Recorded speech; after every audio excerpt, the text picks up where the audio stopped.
അതിന് നമുക്ക് സംവാദമാകാം, അതിൽ പ്രശ്നമില്ല. ഇതില് ഒപ്പുവെച്ചു. ആ ഒപ്പുവെച്ചതിന് ശേഷം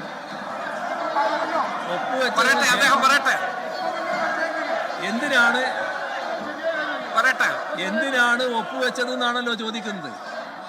ഇവിടെ സർവശിക്ഷ അഭിയാന്റെ ഫണ്ട് തടഞ്ഞു വെച്ചത് 1500 കോടിയിലധികം രൂപയായിരുന്നു. ഇവിടെ കാണേണ്ടത് NEP-യുടെ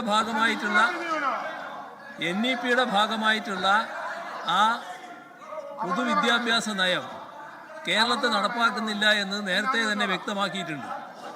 അതിനകത്ത് വേറെ വ്യത്യാസമില്ല. ആ നയം നടപ്പാക്കാൻ തയ്യാറല്ല.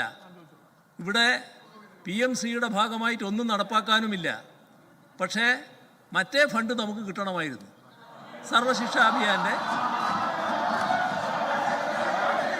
ഇമാതിരി ആളെയും കൊണ്ട് വെച്ചാൽ നിങ്ങൾ അപകടത്തിലാവും കേട്ടോ. ഇമാതിരി ആളുകളെ ഇവിടെ സർവശിക്ഷാ അഭിയാന്റെ ഫണ്ട് നമുക്ക് കിട്ടാതിരുന്നാൽ നാം പ്രയാസത്തിലാകും. ആ പ്രയാസം കേരളത്തെ ആകെ ബാധിക്കുന്നതാണ്. അതൊഴിവാക്കുന്നതിനാണ് അതിൻ്റെ ഭാഗമായി ഒപ്പുവെച്ച് ആ പണം വാങ്ങാനുള്ള ശ്രമം നടത്തിയത്. പക്ഷേ ആ ശ്രമം ശരിയല്ല എന്ന് ഞങ്ങൾ തീരുമാനിച്ചു. അതിൻ്റെ ഭാഗമായി അത് മരവിപ്പിച്ചു. ഇപ്പോൾ അതിവിടെ നടപ്പാകുന്നില്ല.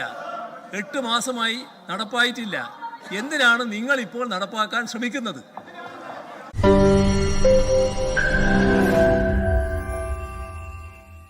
ലോകത്തെവിടെയായാലും ഏത് സമയത്തും 24 വാർത്തകളും ഓഗ്മെന്റഡ് റിയാലിറ്റി പാക്കേജുകളും എക്സ്പ്ലെയിനറുകളും വിശദമായി കാണാൻ ഞങ്ങളുടെ യൂട്യൂബ് ചാനൽ നിങ്ങൾക്ക് സബ്സ്ക്രൈബ് ചെയ്യാം.